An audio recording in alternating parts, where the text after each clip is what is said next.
Golf's such a great opportunity to travel, especially around Victoria. You can jump in the car and, you know, we're so lucky to have so many fantastic golf courses. It takes you to different sort of corners of the state. It's a great starting point to plan your travels to head within our state. You begin with the golf course that you want to play, and then you start to build your itinerary around that. Whether it's finding the small little hidden gem cafes, finding your favourite holes down here on the coast that will make you want to come back. 80 minutes out of Melbourne with a diverse range of golf courses, price ranges that are affordable for everybody, fantastic hospitality, great food, fun golf. This is the Bellarine Peninsula.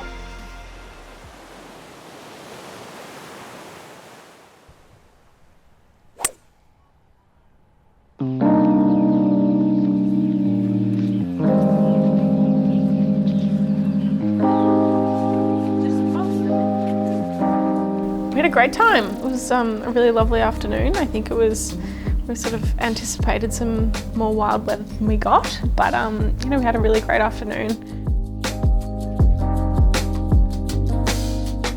Conditions were nice. Like, they start off with wind, and then the wind dies down, and the sun comes. Like, the sun starts to set, and you get these beautiful colours in the sky, and the contours on the fairway. It's yeah, you can't really complain.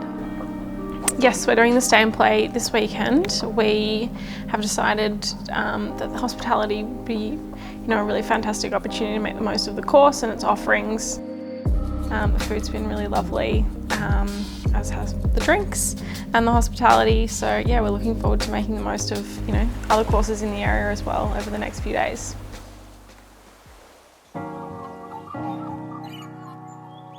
Yes, the morning we got up early this morning, you know, had a lovely breakfast at Annie's Providore in Barwon Heads, and then jumped on the ferry at Queenscliff and went across to Sorrento.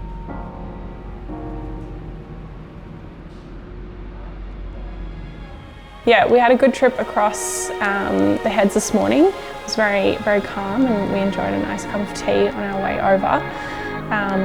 We then jumped in the car and headed up to Moonah Links and played the open course in the morning.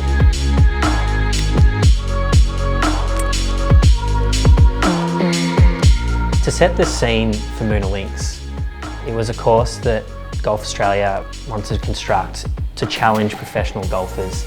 So we decided to take aim, play off the back markers, and get that experience that Peter Thomson tried to create for the future of Australian golf. And yes, we did find it challenging. It was a rough time off the fairway, that's for sure. Errant tee shots became very difficult to find, and we were lucky to maybe resurrect a few balls that we might have thought were lost. Found it. Now where's the hole? Yeah, closing hole at Moonah Links, open course. A lot of final holes like to sort of give you a lasting memory. Some like to sort of be comfortable and be an easy finish. But the last one here just wants to kick you while you're down. It's just laden with the Peter Thomson pot bunkers.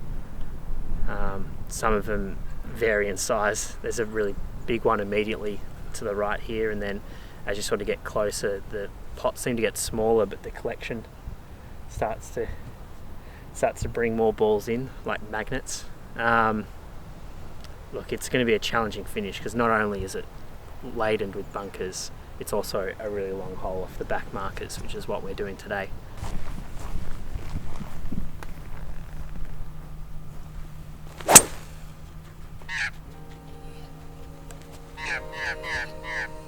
And then jumped over to St Andrew's Beach Brewery, had a lovely lunch there. Really fantastic facilities, great hospitality, and delicious food and drinks. And then, yeah, we played the Legends course in the afternoon. We've got a bit of a moody afternoon today, but pretty excited to get out there. We're teeing off the first, which is a par 5, and I think probably a good opportunity for us to warm up after a little lunch break. So off we go. What do you think? Yeah, easy to find the fairway to begin with. All you need to do is just sort of get the ball off the tee, and all the contours here just sort of feed the ball down, so it gives you a good start and a good opportunity to find the fairway on your first shot.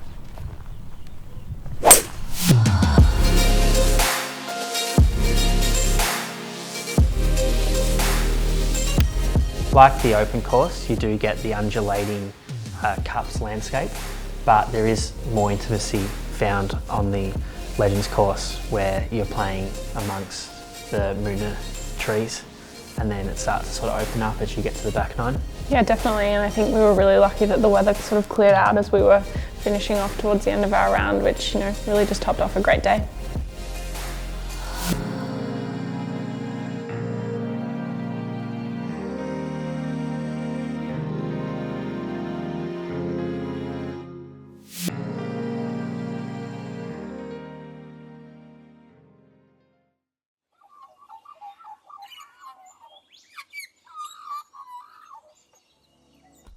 This morning was fantastic. We did a stay and play here at 13th Beach last night and woke up to an absolutely beautiful morning.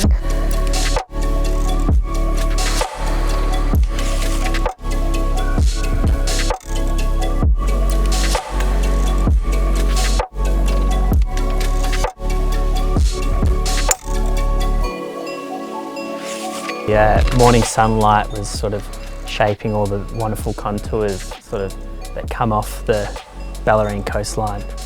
Tony Cashmore has designed some beautiful par threes, which I think are the real feature piece to the beach course out there. Playing some shots down from dunes and then playing some uphill, but yeah, like nice amount of variety out on that course. You sort of get a bit of everything. This morning we are at the beach course at 13th Beach. We have had an absolutely spectacular morning. We're about to tee off 16, which is a little par 3. Nick, do you want to talk us through it? Yeah, it's a little 105 metre par 3, sort of along the ridgeline of a dune. It's epic here on the closing of the Vic Open. We've seen plenty of birdies being made, but we've also seen plenty of tears, because what happens here is the crowds seem to come right around the green and create this really cool claustrophobic effect. Like, I highly recommend you coming down and seeing the Vic Open and just watching the pros here, because it is a make or break moment in the tournament. And yeah, we're gonna have a crack. Obviously no crowds today, so there's a little less pressure, and yeah, we're not playing for any big prize money, are we? Just lunch.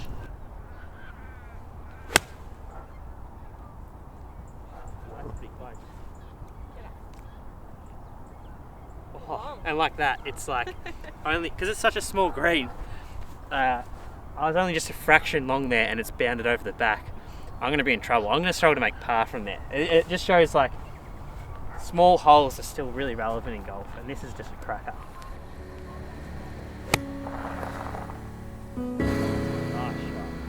The lodges were absolutely beautiful, you know, so spacious. Yeah, and I think really well considered. There's a small like sort of dry room where you can sort of keep your clubs.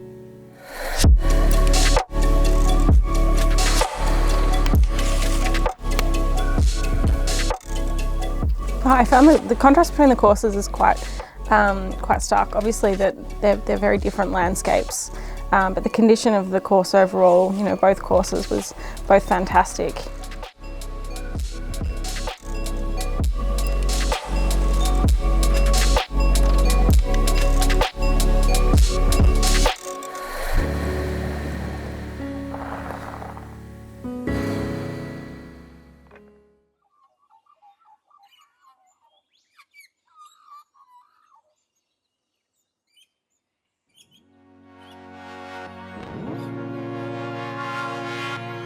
Lonsdale Links, what a morning. We've had the most spectacular weather this morning to play Lonsdale. A fantastic new course. It's just been finalised up on the Bellarine Peninsula.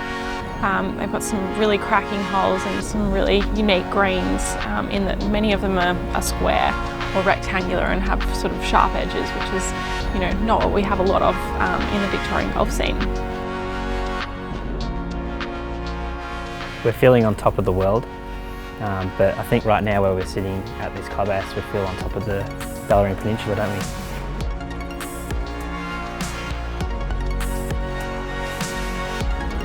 Yeah, so the road hole at Lonsdale Links is quite a tricky little par 4 to handle. There's sort of a pathway and a fence line that cuts right into the back of the green, and then also sort of a large bunker which guards that green. And what's really cool about this design of this hole is a lot of the fairway tends to slope towards that bunker, So today I'm actually going to play safe and take an iron, because last time I went for it and suffered the consequences of out of bounds over the fence. So I'm going to try and play a bit smarter and try and avoid that road hole bunker.